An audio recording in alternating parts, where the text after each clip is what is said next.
নমস্কার, হাই নিউজে সকলকে স্বাগত জানাই। ঋতু রয়েছে আপনাদের সঙ্গে। শুরু করছে নিউজ টুডে। আর শুরুতেই দেখে নেব আজকের হেডলাইন্স।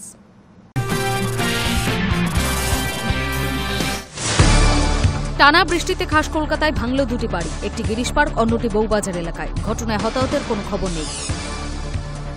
বৃষ্টিতে ব্যাহত জনজীবন, কলকাতার একাধিক এলাকা জলমগ্ন। দুই বঙ্গেই জারি সতর্কতা, মৎস্যজীবীদের সমুদ্রে যেতে নিষেধাজ্ঞা।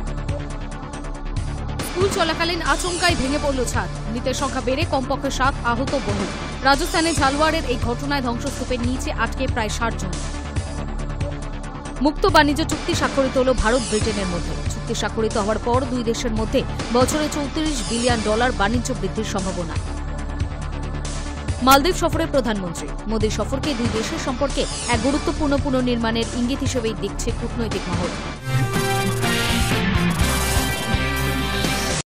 স্কুল চলাকালীন আচমকাই ভেঙে পড়ল ছাদ, মৃত অন্তত 4 পড়ুয়া, বহু আহত।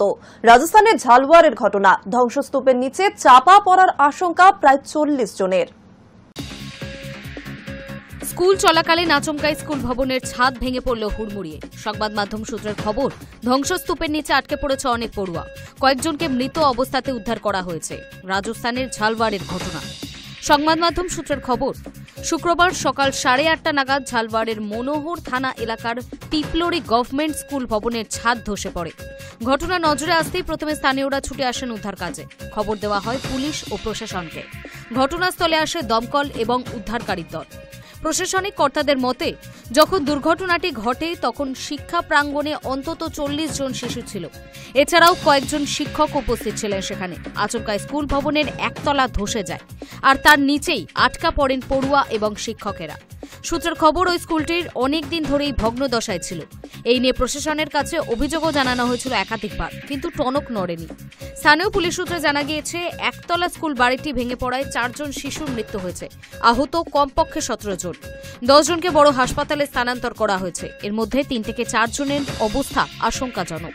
ঘটনাস্থলে ধ্বংসস্তূপ সরাতে এখনো পর্যন্ত 4টি জিসিবি মেশিন আনা হয়েছে। প্রয়োজনে সেই সংখ্যা আরও বাড়াতে হতে পারে বলেই মনে করছে স্থানীয় কর্তৃপক্ষ। দুর্ঘটনার খবর পাওয়া মাত্র স্কুলের বাইরে ভিড় করেছেন অভিভাবকেরা। সকলের চোখে মুখে আতঙ্ক। নিজেদের সন্তানদের খোঁজে অনেককেই এদিক ওদিক ছোটাছুটি করতে দেখা যাচ্ছে। আহতদের মনোহর থানা হাসপাতালে নিয়ে যাওয়া হয়েছে।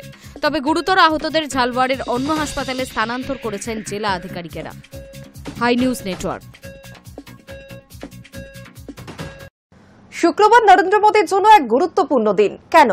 প্রধানমন্ত্রী হিসেবে তার টানা দায়িত্ব পালন শুক্রবার 4078তম দিন। এর আগে ইন্দিরা গান্ধী টানা 4077 দিন প্রধানমন্ত্রী ছিলেন। প্রথম স্থানটি তার পিতা প্রথম প্রধানমন্ত্রী জওহরলাল নেহরুর দখলে। 74 বছর বয়সী নরেন্দ্র মোদী কি প্রথম প্রধানমন্ত্রীর রেকর্ড ছাপিয়ে যেতে পারবেন? ভারতের ইতিহাসে নতুন নজির গড়লেন প্রধানমন্ত্রী নরেন্দ্র মোদী। সবথেকে বেশি সময় ধরে একটানা প্রধানমন্ত্রী থাকার তালিকায় তিনি উঠে এলেন দ্বিতীয় স্থানে। টপকে গেলেন ইন্দিরা গান্ধীর নজির। তবে দীর্ঘতম সময় ধরে প্রধানমন্ত্রী থাকার তালিকায় আপাতত তিনি তৃতীয় স্থানে। প্রধানমন্ত্রী হিসেবে একটানা 4078 দিন দায়িত্ব পালন করেছেন নরেন্দ্র মোদী। স্বাধীনতার পর থেকে 1964 পর্যন্ত প্রধানমন্ত্রী ছিলেন জওহরলাল নেহরু। টানা 16 বছর 286 দিন প্রধানমন্ত্রী ছিলেন তিনি। নেহরুর পর দীর্ঘতম প্রধানমন্ত্রী থাকার নজির রয়েছে ইন্দিরা গান্ধী। প্রথম দফায় তিনি 11 বছর 59 দিন প্রধানমন্ত্রী ছিলেন। পরে 1980 সালে নির্বাচনে জিতে আরও 4 বছর 291 দিন তিনি ছিলেন প্রধানমন্ত্রী। অন্যদিকে নরেন্দ্র মোদী 2014 সাল থেকে প্রধানমন্ত্রী পদে রয়েছেন।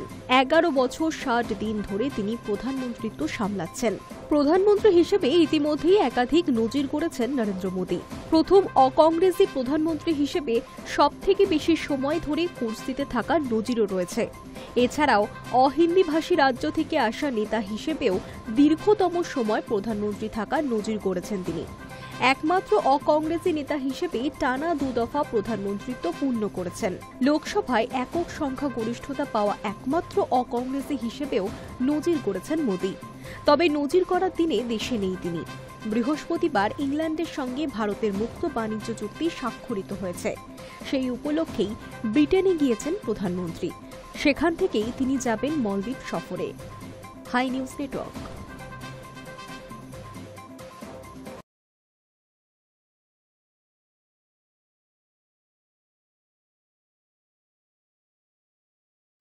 দুদিনের ব্রিটেন সফরে প্রধানমন্ত্রী নরেন্দ্র মোদী বৃহস্পতিবার সাক্ষাৎ করেছেন ব্রিটেনের রাজা তৃতীয় চার্লসের সঙ্গে। তাকে উপহার হিসেবে গাছ দিয়েছেন মোদী। এই উপহারের পিছনে রয়েছে মোদীর এক পেড় মাকে নাম কর্মসূচি। ব্রিটেন সফরে গিয়েছেন প্রধানমন্ত্রী নরেন্দ্র মোদী। বৃহস্পতিবার তিনি সাক্ষাৎ করলেন ব্রিটেনের রাজা তৃতীয় চার্লসের সঙ্গে। তাকে একটি গাছ উপহার দিলেন প্রধানমন্ত্রী। উপহার হিসেবে সোনোমা ডাভ ট্রি দেওয়ার পিছনে আসলে রয়েছে মোদীর এক পেড় মাকে নাম কর্মসূচি। স্যান্ডরিংহাম হাউসে সাক্ষাৎ হয় চার্লস মোদীর। এই গুরুত্বপূর্ণ সফরের পর মোদীর পরবর্তী গন্তব্য মালদ্বীপ। এদিন বিদেশ মন্ত্রকের মুখপাত্র রণধীর জয়সওয়াল জানিয়েছেন, রাজার সঙ্গে দ্বিপাক্ষিক বৈঠকে দুই দেশের সম্পর্ক নিয়ে বিস্তারিত কথা হয়েছে। আয়ুর্বেদ, যোগ ও মিশন লাইফ সম্পর্কে ব্রিটেনেও প্রচার করার কথা হয়েছে তাদের মধ্যে। গত বছর বিশ্ব পরিবেশ দিবস উপলক্ষে বুদ্ধ জয়ন্তী পার্কে একটি চারা পুঁতে এক পেড় মাকে নাম নামের প্রকল্পের সূচনা করেন মোদী। সারা বিশ্বে যেভাবে গাছ কাটা হচ্ছে তা বিশ্ব উষ্ণায়নের মাত্রা আরও বাড়াচ্ছে। এই পরিস্থিতিতে তাপমাত্রাকে নিয়ন্ত্রণে আনতে গাছ রোপণের প্রয়োজনীয়তা অপরিসীম, তা বারবারই বলেছেন পরিবেশবিদরা। সে কথা মাথায় রেখেই প্রধানমন্ত্রীর হাত ধরে শুরু হয়েছে এই প্রকল্প। আর সেই প্রকল্পের অংশ হিসেবেই রাজা চার্লসকে গাছ উপহার দিলেন মোদী।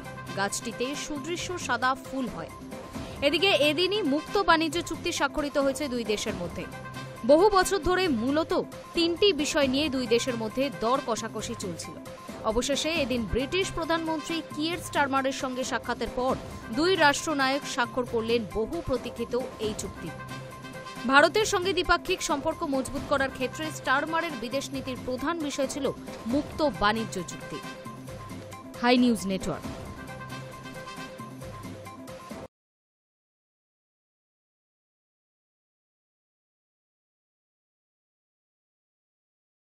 ভারত ও ব্রিটেনের মধ্যে মুক্ত বাণিজ্য চুক্তি স্বাক্ষরিত হয়েছে। চুক্তি স্বাক্ষরিত হওয়ার পর দুই দেশের মধ্যে বছরে $34 বিলিয়ন বাণিজ্য বৃদ্ধি পাবে বলে মনে করছে আন্তর্জাতিক মহল।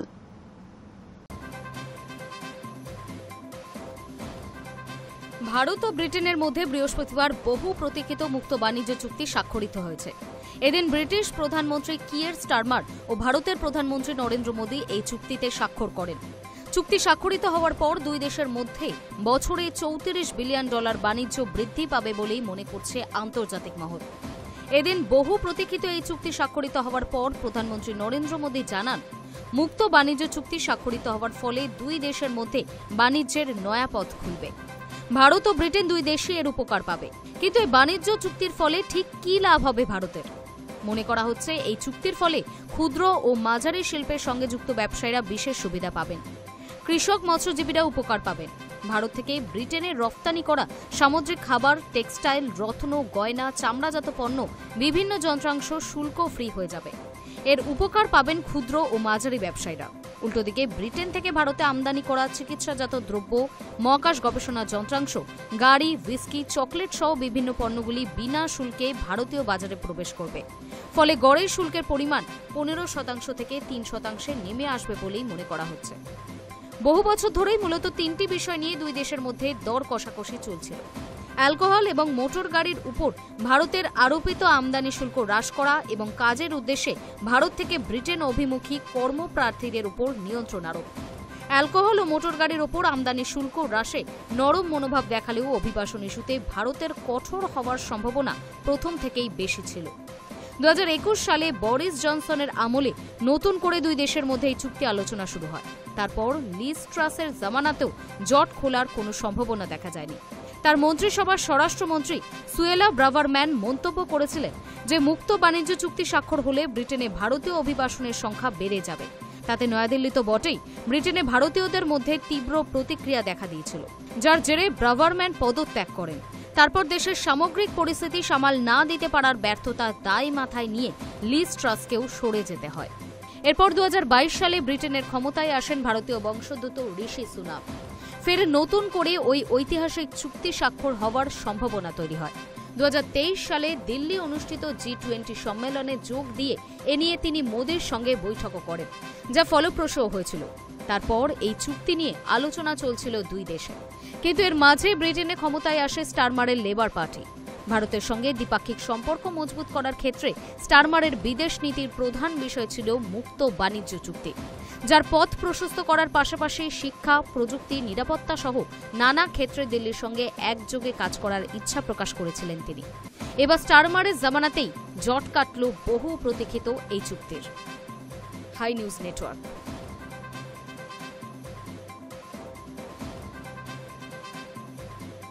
ব্রিটেনে সফল কূটনৈতিক সফরের পর প্রধানমন্ত্রী নরেন্দ্র মোদী মালদ্বীপের উদ্দেশ্যে রওনা হয়েছেন। এই সফরের মাধ্যমে তার দুই দেশ ভ্রমণের দ্বিতীয় পর্যায়ের সূচনা হল। মোদীর সফরকে দুই দেশের সম্পর্কে এক গুরুত্বপূর্ণ পুনর্নির্মাণের ইঙ্গিত হিসেবে দেখাচ্ছে কূটনৈতিক মহল। ব্রিটেনে সফল কূটনৈতিক সফরের পর প্রধানমন্ত্রী নরেন্দ্র মোদী মালদ্বীপের উদ্দেশ্যে রওনা হয়েছেন। এই সফরের মাধ্যমে তার দুই দেশ ভ্রমণের দ্বিতীয় পর্যায়ের সূচনা হল।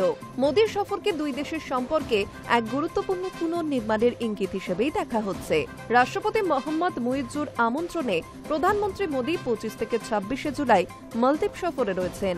শুক্রবার রাজধানী মালেতে আয়োজিত মালদ্বীপের 60তম স্বাধীনতা দিবস উদযাপনে তিনি গেস্ট অফ অনার হিসেবেও অংশগ্রহণ করেন। এই সফর বিশেষ তাৎপর্যপূর্ণ, কারণ এটি 2023 সালে মুইজ্জুর নির্বাচনের পর ভারত ও মালদ্বীপের মধ্যে প্রথম উচ্চ পর্যায়ের রাষ্ট্রীয় মিটিং। উল্লেখযোগ্যভাবে মুইজ্জুর শাসনামলে মালদ্বীপের পররাষ্ট্রনীতিতে দৃশ্যমান পরিবর্তন এসেছে, যার বড় প্রভাব পড়েছে ভারত মালদ্বীপ সম্পর্কের উপর।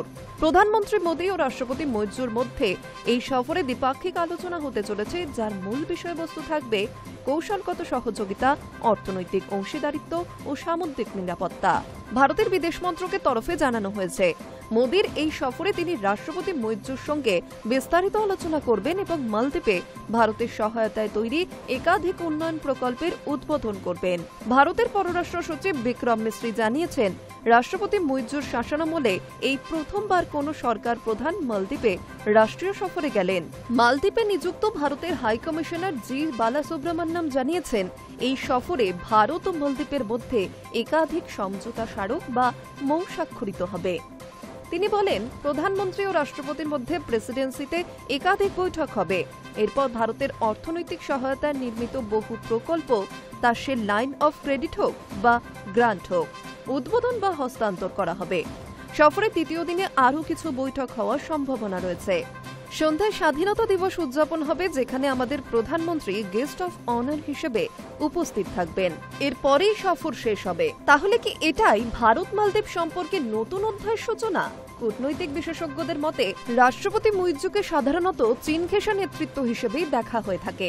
তার ক্ষমতায় আসার পর ভারত মালদ্বীপ সম্পর্কে বেশ টানাপোড়েন দেখা দেয়। এই প্রেক্ষাপটে প্রধানমন্ত্রী মোদীর এই সফরকে দুই দেশের সম্পর্কে নতুন করে ভারসাম্য ফিরিয়ে আনার একটি গুরুত্বপূর্ণ কূটনৈতিক পদক্ষেপ হিসেবেই দেখা হচ্ছে। High news network.